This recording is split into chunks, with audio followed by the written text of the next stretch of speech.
संकट चौथ का व्रत माघ मास की कृष्ण पक्ष की चतुर्थी तिथि को मनाया जाता है। ये व्रत माताएं अपने संतान की लंबी उम्र के लिए और उनके कष्ट और दुखों को दूर करने के लिए करती हैं। तो चलिए शुरू करते हैं कि इस दिन कौन सी व्रत की कथा कही जाती है। वैसे तो 3 कथाएं हैं, तो चलिए शुरू करते हैं। एक बार की बात है, एक बुढ़िया माई थी, बुढ़िया औरत थी, उसका और एक बेटा था। वह संकट चौथ माता की पूजा किया करती थी, लेकिन जो उसका एक बेटा था, उसकी जो पड़ोस की रहने वाली औरतें थीं, वो उसके बेटे को सिखा दिया करती थी कि देखो तुम्हारी माँ हर रोज़ नए नए पकवान बनाकर खाती है और तुम बाहर चले जाते हो और पीछे से वो पता नहीं क्या क्या करती है। इस तरह की बातें करती थी। तभी एक दिन उसका बेटा घर आया और उसने देखा कि उसकी माँ संकट चौथ माता का व्रत कर रही थी, तो वह अच्छे अच्छे पकवान बना रही थी। तो उसके बेटे ने पूछा कि माँ ये क्या कर रही हो? तो माँ ने बताया कि मैं संकट चौथ माता का व्रत कर रही हूँ। बेटे ने कहा नहीं, ये सब तो झूठ है, ये कुछ आप तो ऐसे ही पकवान बनाकर खाती हो, और जैसा कि सब बाहर की औरतों ने उसे सिखाया था। पर माँ ने कहा नहीं, बेटा कहता है नहीं मैं नौकरी के लिए बाहर जा रहा हूँ। तो माँ ने कहा बेटा ऐसा कर, तू ये तिल ले जा और जब भी तुझ पर कोई संकट आए तो इसे अपने पास बिछा लेना। बेटा अपना माँ के कहे अनुसार तिल लेकर चला गया घर से नौकरी की तलाश में।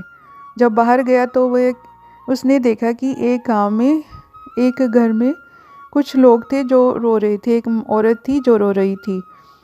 तो उसने पूछा क्या हुआ माँ? उस औरत से पूछा तो उसने बताया कि आज मेरे बेटे की बलि का दिन है। हमारे यहाँ पर जो कुम्हार के बर्तनों का आवा पकता नहीं है, उसमें एक बच्चे की बलि दी जाती है, उसके बाद वह पकता है। तो आज मेरे बेटे की बारी है। तब उस लड़के ने कहा नहीं नहीं, आप रहने दो, मैं आपके बेटे की जगह मैं चला जाऊंगा। और उसने सोचा मन में कि जो माँ ने तिल दिए थे उनकी भी परीक्षा हो जाएगी। तो उसने कहा नहीं नहीं बेटा, तुम भी किसी के बेटे होंगे, तो मेरे बेटे की बारी है तो वही जाएगा। उसने कहा नहीं, आप ये सब मुझको छोड़ दो, अब जब भी राजा के सिपाही आएंगे तो उसकी जगह पर मैं चला जाऊंगा। ऐसा ही हुआ। सुबह उठकर जब राजा के सिपाही उसके बच्चे को लेने आए तो उसकी जगह पर बुढ़िया का बेटा चला गया। वहाँ पर उसे, जहाँ पर कुम्हार का आवा पकता था, उसे नीचे बिठा गया, ऊपर से बर्तनों का आवा लगा दिया। उसने अपनी जो माँ ने तिल दिए थे उसकी ने संकट चौथ माता के, उसने अपने चारों साइड उसको बिखार लिया और वो आवे के नीचे बैठ गया। उसी समय उसने कुम्हार आया और उसने देखा कि जो आवा 2.5-3 दिन में पकता था वो एक ही दिन में पककर तैयार हो गया। तो उसने अपना आवा हटाने के लिए वो सामान हटाने लगा, बर्तन को निकालने के लिए मिट्टी के। तभी नीचे से आवाज़ आई कि कोई राम का व्यक्ति भी बैठा है, इसलिए धीरे धीरे से तुम बर्तन उतारना। कुम्हार ने सोचा कि नीचे पता नहीं क्या भला है। उसने वहाँ के राजा को जाकर कहा कि महाराज, आवे के नीचे से कोई आवाज़ देकर कह रहा है कि मैं नीचे कोई राम का व्यक्ति भी बैठा है, तो धीरे धीरे से बर्तन हटाना। राजा ने कहा चलो मैं देखता हूँ। राजा अपनी तलवार लेकर वहाँ खड़ा हो गया।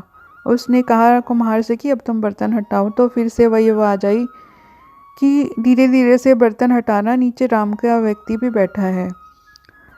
जब सारे बर्तन हटा लिए गए तो देखा कि वह बुढ़िया माई का बेटा बिल्कुल जीवित था और उसके चारों ओर हरी हरी तिल की घास उगी हुई थी।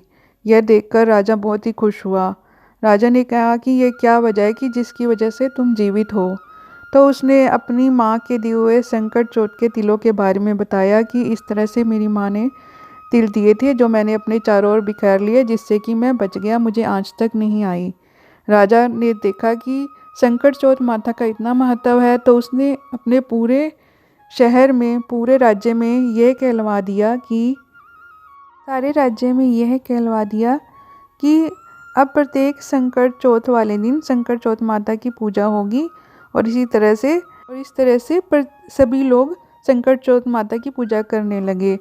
अब राजा ने देखा कि इसमें तो बहुत ही महत्व है संकट चौथ माता का, तो उसने अपनी कन्या की विवाह उस बुढ़िया माई के लड़के के साथ कर दिया। और वह खुशी खुशी अपने घर आने लगा। उसकी माँ को औरतों ने कहा कि देख बुढ़िया, तेरा बेटा राजकुमारी से विवाह करके आ रहा है। पहले तो उसकी माँ को यकीन नहीं हुआ, पर जब उसने देखा कि उसका बेटा और बहू आ रहे हैं तो वह बहुत खुश हुई और उसने कहा कि ये सब तो संकट चौथ माता का ही है, जिसके प्रताप से मेरा घर, मेरा बेटा और मेरी बहू आए, मेरी राजकुमारी जैसी बहू आई। तो प्लीज़ आपको ये कथा पसंद आई तो चैनल को लाइक शेयर सब्सक्राइब कीजिए। ये बहुत पुरानी कथा है जिसे कि हम पहले से ही काफ़ी समय से सुनते आ रहे हैं, जो हमारे पूर्वज हमें सुनाया करते थे। तो प्लीज़ अगर आपको ये पसंद आई है तो लाइक शेयर और सब्सक्राइब कीजिए मेरे चैनल को और कमेंट कीजिए और मुझे बताइए आपको ये कहानी, ये व्रत की कथा कैसी लगी। Thank you guys.